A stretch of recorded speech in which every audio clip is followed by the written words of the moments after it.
I'm going to go ahead and release a statement here, updating a few details, and then I'll take a few questions.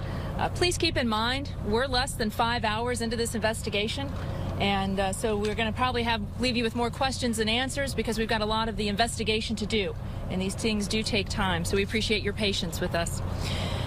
The Virginia State Police and the Bath County Sheriff's Office are still on scene at this time, investigating an assault that occurred at Senator Creigh residence in Bath County.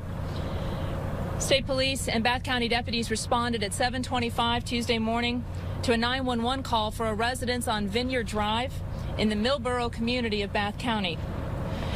Troopers and Bath County deputies arrived to find Senator Deeds stabbed multiple times about the head and upper torso.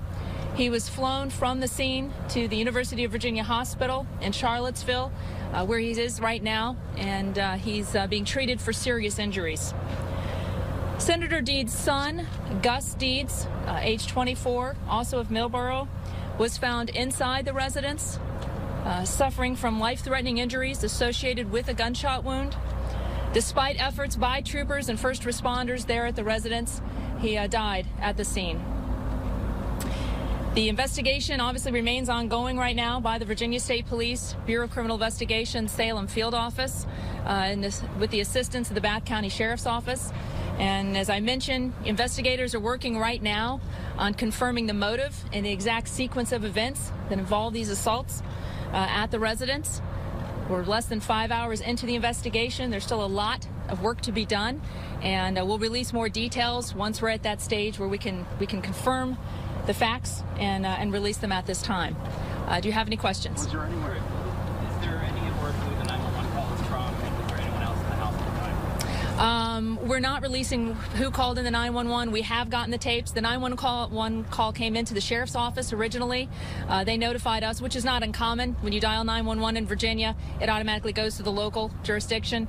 The sheriff's office contacted state police, so we were able to dispatch troopers and deputies to the residence. Was there anyone else inside? At this time, we're not commenting if there was. Brent, is it clear that it seemed like the incident happened this morning as opposed to later last night?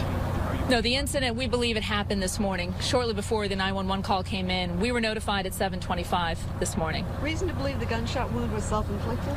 As to the motive and the actual sequence of events, that's what's still under investigation right now, and that's what we're really working to piece that together.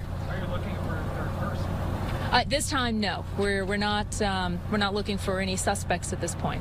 Was this a permanent residence of both the senator and his son, Gus? It was the permanent residence for Senator Deeds. I'm not sure about his son. I know his son lived in Millboro. He does have a Millboro address, but I'm not certain of that at this point.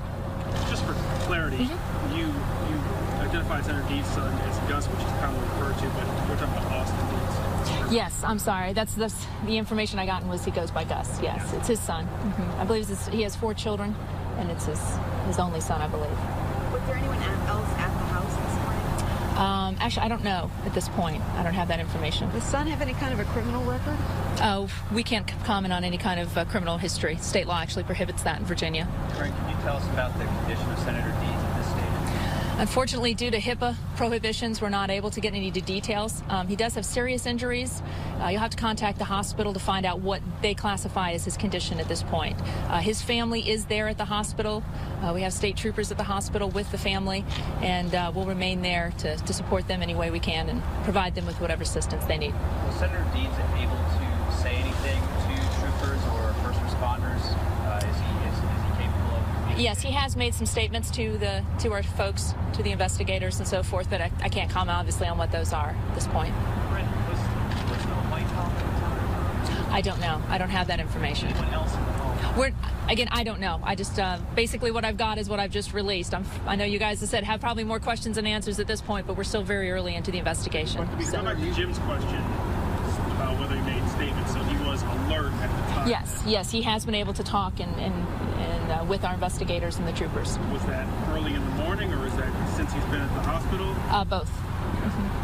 Creigh, to be clear, though, you're not seeking any other suspects? No, we're not seeking any suspect at this time. Okay. Oh, yes. Did you say who made the 911 call? No, we're not identifying who made the 911 call. I just said it did come in originally to the sheriff's office, and then the sheriff's office dispatched their deputies as well as contacted state police immediately, and we dispatched our troopers. Did it come from the home, from the residence, or from another? I'm not sure where exactly the 911 call was placed from. Just so I'm clear, Austin or Gus was inside the house. Yes, he was located inside Senator Deeds' residence. Was Senator Deeds located inside as well, or was he outside? I'm not sure as to his exact location of when troopers arrived on scene. I'm not sure. When you say, you've only been investigating for 5 hours, help us to understand what sorts of questions you have to answer and why this is so tricky. Well, unfortunately, it's not like a TV show where you can have the entire case wrapped up in an hour. It's a very complex investigation treated like any incident we respond to. There's a substantial amount of evidence that must be collected and maintained. And, of course, that's ought to be sent off to the state lab and so forth.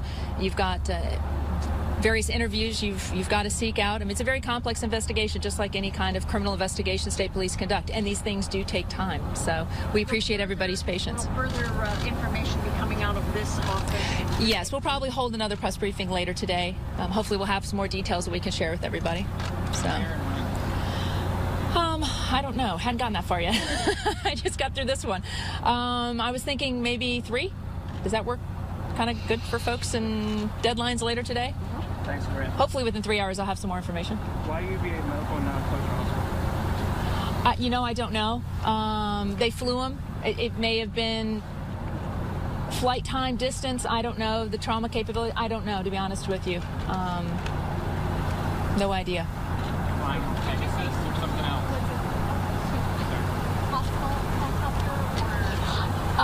I'm not sure. I know UVA has a helicopter. We don't have. I don't know if they sent our med flight or not. I know they dispatched two helicopters to the residence, one for the son and one for the senator. But in order to fly a patient, they have to be stabilized. And unfortunately, they could not stabilize the son well enough to fly him out. And unfortunately, he did pass away there at the scene. So, but they were able to fly the senator out, and they brought him here to UVA. I don't know. I'm not sure. So. Is there alcohol or drugs involved? I have no idea. So. And just going back, I think somebody asked this, but you're not saying at this point whether or not the fatal wound was self-inflicted? No. So the motive and the actual sequence of events is the real crux and the focus of the investigation for our folks today. What's the address of the... It's 26 Vineyard Drive. It's in the Millboro community of Bath County.